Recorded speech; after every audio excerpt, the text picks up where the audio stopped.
Yes, I did have pets. I grew up as an Army brat, moving all over the United States with my father. We lived in the U.S. as well as overseas. But the first time that I was able to get a pet was actually in Fort Dix, New Jersey. I was about, I believe, maybe 12 or 13. And I can remember this distinctly because I actually wanted a pet the Christmas before that. And my parents promised to get me a pet. And so on Christmas Day, I woke up, ran downstairs to the Christmas tree, and behold, what did I have? I had a stuffed animal. I was brokenhearted because I didn't have the pet dog that I knew I was going to get. And being 12 or 11, I boo-hooed like a small child.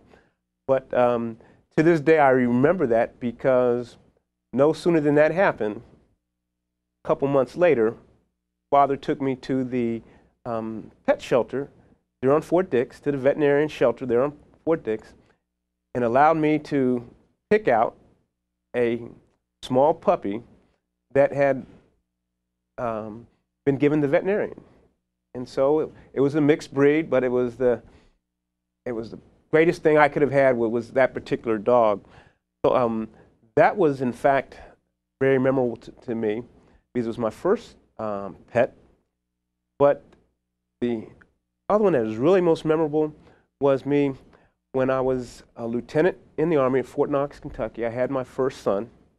He was about 4 years old, and we had gotten a Doberman. And the Doberman just gotten its ears trimmed, and it had the little collar around it to protect it from scratching its ears. And the dog had its paws on me from behind, and my son had his arms around me in front. So, and I always remember that incident. What is your understanding of the link between domestic violence and animal cruelty? And please give us an example based on your own personal experience. Well, my understanding of the link is that if you look at cruelty in the home of animals, when you see domestic violence, and if there's a pet in the home, if you look at the pet, you're probably going to see signs that there may be cruelty there.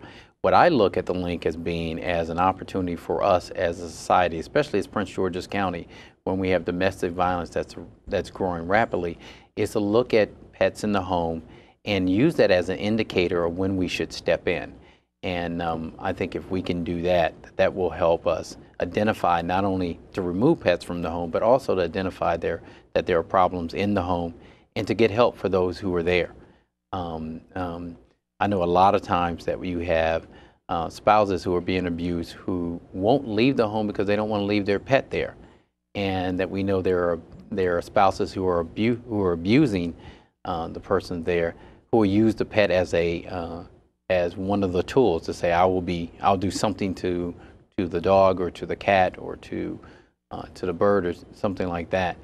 And so I think we as a society and as county executive, I want us to make sure we're using the totality of our government to help solve problems of domestic violence and animal cruelty. Well, quite frankly, having been the sheriff for the last 8 years of Prince George's County and a member of the Sheriff's Office for over 20 years, we have unfortunately seen this terrible link between domestic violence and animal cruelty. When a pet and its owner and family members have that bond, oftentimes what we've seen, all too often what we've seen, is that the person who is trying to do harm to the other remembers or knows about that tight bond that they have with that animal.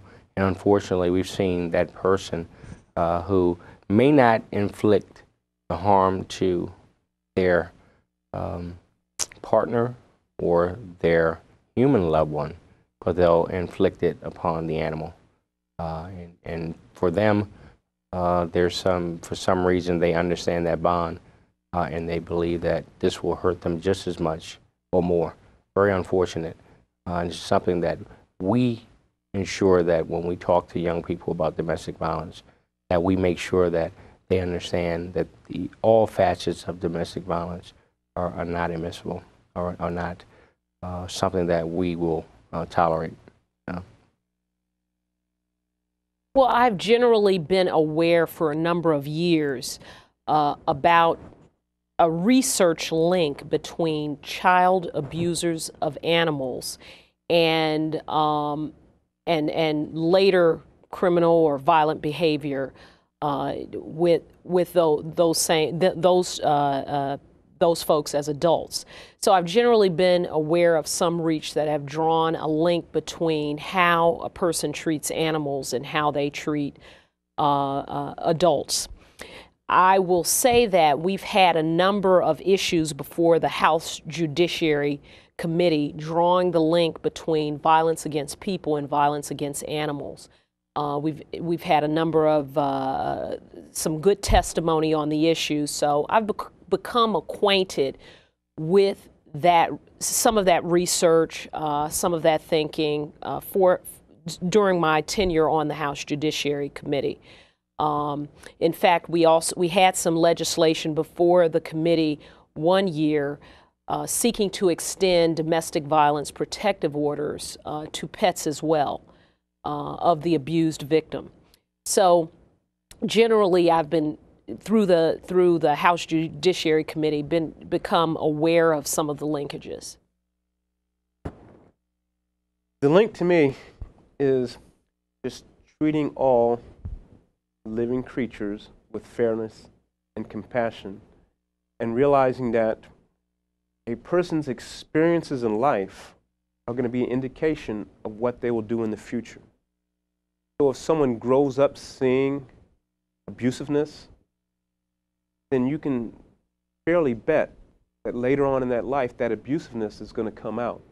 Whether it's abusiveness on a child, whether it's abusiveness towards a spouse, and in this particular case, if you abuse an animal and that child sees it growing up, they're going to see that that's okay and that's expected behavior.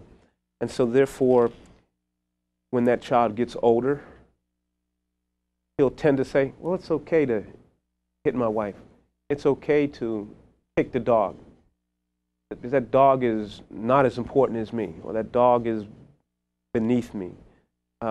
Because if an individual is abusive to a human being, you can better believe they're not going to think twice about being abusive to an animal. So in this case, we've got to make sure that as our children grow up, that they have responsibility and that they have good role models. And the good role models are their parents, but it's also their brothers and sisters. It's also animals that they see and people, how they treat those particular animals. And I think that's where the link comes in. It's a link between a person's upbringing of how they treat people as well as animals, which tends to be an indication of how they're going to treat other people, other animals later on in life. As far as an incident in my particular life, the responsibility of taking care of animals, okay, has given me the responsibility and shown me how to be responsible in taking care of my own children. Mr. Charles W. Wilson, the Director of the Department of Environmental Resources, has announced a new philosophy.